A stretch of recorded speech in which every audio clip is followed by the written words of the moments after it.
Usually when we talk about like a medical diagnosis, there's this expectation of precision, right? Welcome to the deep dive, by the way. So glad you're joining us today. Thanks. Yeah, we naturally gravitate toward things that we can just, measure and neatly put into a box. Right. It feels almost like engineering. If Yeah. you break your arm, the x-ray shows that jagged white line, the doctor points to it, and that's that. It's binary, broken or not broken. And it's incredibly comforting to have that kind of clarity. It is.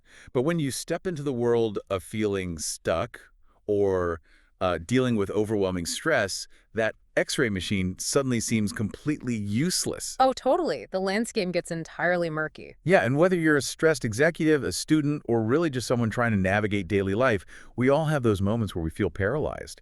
And our default reaction is to blame anxiety. We think anxiety is this massive boulder sitting right in the middle of the road. Exactly. But today, our mission is to unpack a really transformative framework. We're looking at Dr. Luana Marques' book, Bold Move, a three-step plan to transform anxiety into power. And we're going to learn why anxiety actually isn't the thing keeping you stuck. Right, it's completely flipping the script. It really is. We're going to see how you can rewire your brain to actually move forward. Yeah, we'll be exploring the biological mechanisms of fear, the cognitive traps our own brains set for us, and some really specific science-backed tools. Specifically, things like the TEB cycle and the shift technique to reclaim our power. So if anxiety isn't the boulder in the road, what is, we spend so much time, energy, and frankly, money trying to quote unquote cure our anxiety. We just want the discomfort gone. Right. But if we are looking in completely the wrong place, what is the actual root of the problem? Well, the root is something called psychological avoidance. Okay, psychological avoidance. Yeah. We tend to view the discomfort itself, the stress, the burnout, the racing heart, as the primary infection we need to cure. But this framework argues that avoidance is the real infection. Wow. Psychological avoidance is defined as any response to a perceived threat that brings you fast emotional relief, but comes with long-term negative consequences. Ah, so that trade-off is where it gets dangerous. Yeah. You get the immediate payoff of feeling safe, but you're basically borrowing against your own future. Exactly. It acts almost identically to a highly addictive substance, honestly. The relief is so rapid that the brain instantly rewards you. Which is why we get hooked on these patterns so easily, I guess. Spot on. And Dr. Marques illustrates this brilliantly with her own life. She grew up in Brazil in a household with very chaotic, sometimes violent parents, and her father eventually abandoned the family. Gosh, for a child, that level of anxiety has to be unbearable. It is. So to cope, she would eat massive bags of cookies. It provided this really fast, reliable relief from the terror. It numbed it. Right. But the long-term consequence was a lifelong, painful struggle with her weight. Which makes total sense for a kid trying to survive an unpredictable environment. But this isn't just something that happens in traumatic childhoods, right? Like, it shows up in regular, everyday professional lives, too. Oh, absolutely. Consider another case study from the book, a guy named Jake.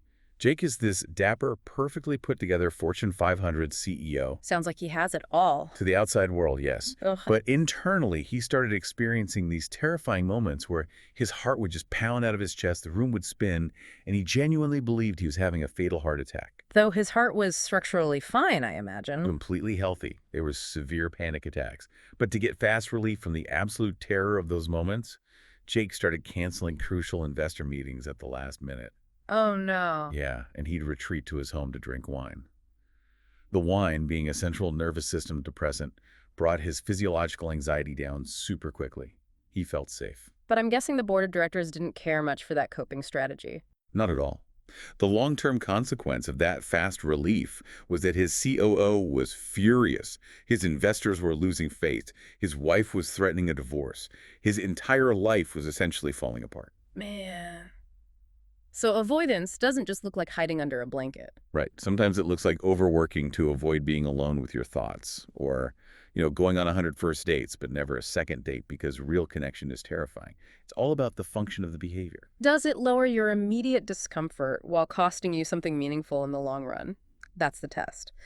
There's another story from the text that really stuck with me. The author was early in her career at Harvard. Oh, the skirt story. Yeah. A coworker innocently commented, "You look so Latina today," because she had worn this vibrant, colorful, floral skirt. Right. And her brain, which had been primed by years of trying to fit into this rigid academic environment, interpreted that casual comment as a massive threat to her professional identity. She completely panicked. She rushed home in the middle of the workday and changed out of the colorful skirt into this drab, gray, highly corporate suit. Just to feel safe. Exactly. That gave her fast relief from the anxiety of not belonging. But the cost was enormous. For a decade, she hid a vibrant, authentic part of her true self and refused to wear anything colorful to work. She was safe, but she was entirely muted. It's a perfect example of treating the symptom instead of the disease. Treating avoidance like taking Tylenol for a severe bacterial infection. The Tylenol brings the fever down. Temporarily, yes. You will feel better for a few hours, but the underlying bacteria, the avoidance, keeps growing and mutating and keeping you stuck. Anxiety is just the fever. Avoidance is the infection. Okay, let's unpack this because I'm stuck on one thing.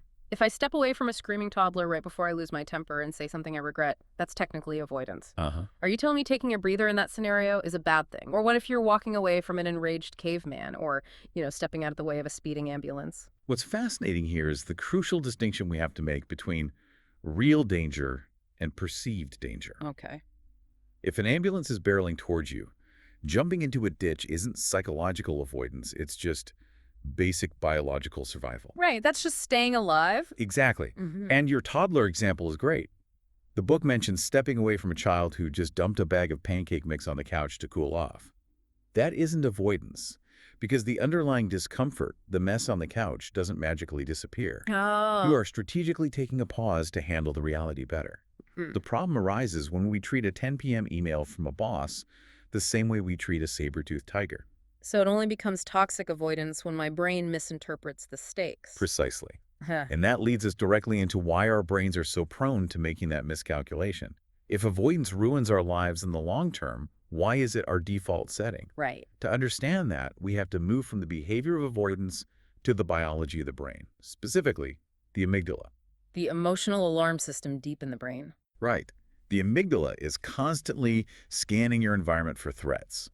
And when it senses one, it triggers a biological cascade. It dumps adrenaline into your bloodstream, your heart beats faster, your palms sweat. So you become physically slippery to a predator. Exactly. It prepares you to fight, flee, or freeze.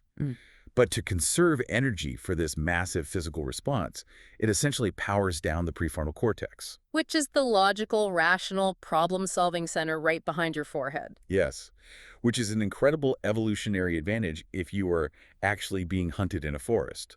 Logic is too slow for a life-or-death situation. That makes biological sense. If an ambulance is swerving toward me, I shouldn't be standing there calculating its velocity. I need my logic to shut off so my reflexes can just dive out of the way. But your amygdala cannot tell the difference between a charging predator and a late-night text that says, "We need to talk." Oh, I hate those texts. We all do. When you get that text, your prefrontal cortex goes offline, leaving you biologically prepared to fight a tiger while you're just sitting in your pajamas. And without our logic center online, we get trapped in what the text calls the TEB cycle, thoughts, emotions, and behaviors. We basically spin out of control. Yeah. And the author shares this story of getting a call that her young son, Diego, hit his head at school. Her amygdala fired immediately. The initial thought was, is he seriously hurt? The emotion was sheer panic. The behavior she wanted to take was to drop everything and race to the school. But she managed to keep her prefrontal cortex online. Right. By observing her thoughts and emotions, she stayed rational. She interrupted the cycle. But then you contrast that with Fatima, an interior designer from the book. Oh, Fatima's cycle spun completely out of control. Fatima would look at a room design she was working on and think, my client is going to hate this. That thought generated an emotion, helpless dread. And that emotion drove a behavior closing her design program. Which gave her fast relief. But it led to missed deadlines. It was a self-sustaining loop of misery. But wait, if my amygdala is hijacked and my prefrontal cortex is basically out to lunch, how am I supposed to logically intervene and stop my spinning TEP cycle in the heat of the moment? You have to manually force the biological switch. And the way you do that is by grabbing a pen and writing down your TIB cycle. Just the physical act of writing. It forces the prefrontal cortex to come back online because writing requires higher order thinking, language, math, logic. So I can't just feel the panic, I have to organize it. Exactly. Pausing is our hidden superpower. By writing down the specific thoughts, emotions, and behaviors, we hit the pause button on the amygdala. It creates the space to make a bold move instead of a fearful one. Okay, so now that we know how to pause the brain, we need to understand what the brain is actually doing when it panics. It's a predictive machine, right? That is a foundational concept here. The brain makes predictions based on categories. Right. There is this funny anecdote about young Diego believing everyone in the world was his aunt or uncle.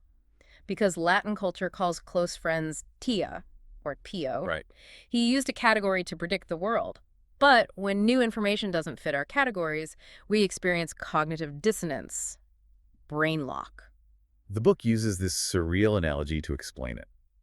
Imagine you are walking with a crying friend, deeply engaged, and suddenly you hear a cow meow. Like a cat. Yeah. The total brain freeze you'd feel in a split second, that jarring halt where your brain just stops working, that is cognitive dissonance. Yeah. A cow does not meow. And to avoid this uncomfortable brain lock, we use confirmation bias. It's like hitting update later on a computer software patch. The brain refuses to update its worldview because it takes too much energy. And the author notes how her own brain twisted a massive success getting a paper in a top academic journal into a negative. She told herself it was only accepted because my co-authors are smart, just to confirm her old, painful core belief that I am not enough. That is the dark side of the predictive brain. Here's where it gets really interesting, though. I get why we'd use confirmation bias to hold on to a happy thought, but why on earth would the brain bend itself into a pretzel to confirm a painful core belief like, I'm a failure, or I'm unlovable? If we connect this to the bigger picture, it's because the brain prioritizes efficiency over happiness. Wow, really? Yes, rewriting a foundational core belief takes massive neuroplastic energy. Intelligent people actually have more prefrontal cortex activation when resisting new information. Wait, intelligent people fight change harder? Yeah, they use their big brains to become irrationally rational just to maintain the status quo. So recognizing that our brains are actively working against our happiness to save energy, how do we force the system update? We move to the first actionable step. Shift. Shifting. Yep. Cognitive restructuring. Wow. Widening our lenses to challenge old assumptions. The text shares the origin of this skill for the author. She was a devastated 15-year-old crying because her father didn't show up for New Year's Eve. And her grandmother asked a simple, life-changing question. Is there another way to see this situation? That question actively challenges the brain's automatic prediction. And we see it with Janet, too. Janet was a hardworking administrative nurse who couldn't ask for a raise because her core belief was, I am worthless. Classic avoidance. Right. But by asking what she would tell her best friend in the same situation, she was able to shift her lens and eventually get a promotion. Or take Sarah, who delayed coming out to her family due to the core belief, I am unlovable, assuming she would die alone. By shifting, she realized she would never tell a friend they were unlovable. She updated her internal foundation. But wait, does shifting mean we just ignore harsh realities? What if the terrible thing we are predicting is actually true? What if there is no other way to see it? This raises an important question, and the book addresses the nuance perfectly using the story of Marcus. The law student. Yes, Marcus was a law student who faced blatant discrimination from a dean at Harvard. You can't just shift away from that. No, shifting isn't toxic positivity. In cases of the threat is very real. The dean wasn't just having a bad day. Right. However, the shift happens internally. Marcus had to ensure that the dean's prejudice didn't validate his own internal core belief of I am insufficient. Ah, I see. You can acknowledge a terrible external reality while still shifting the internal lens that says it's your fault. Marcus had to build an internal firewall. That is profound. It's about protecting your internal hard drive from external viruses. Well, to wrap up our deep dive today, remember that anxiety is just the fever, while avoidance is the actual infection. It all comes down to updating our mental software. Right. By writing out our TEB cycle, embracing the discomfort of cognitive dissonance, and asking our brains, is there another way to see this? Building that cognitive flexibility. So, what does this all mean? I want to leave you with a final thought drawn from the very end of the source material, the analogy of the pressure cooker. We talked a lot today about retreating to avoid, right? Hiding from the world. Yeah. But what happens when you react to avoid? Imagine a pot of black beans simmering on the stove, building pressure until it violently explodes. Sometimes our avoidance looks like blowing up at our loved ones or sending a nasty, defiant email just to relieve our internal pressure. It feels good for a split second. It does, but it leaves a massive mess to clean up. So before our next deep dive, pay attention to your own pressure valve. Are you walking away to avoid, or are you exploding to avoid? Notice your patterns, grab a pen and start shifting. Thanks for listening.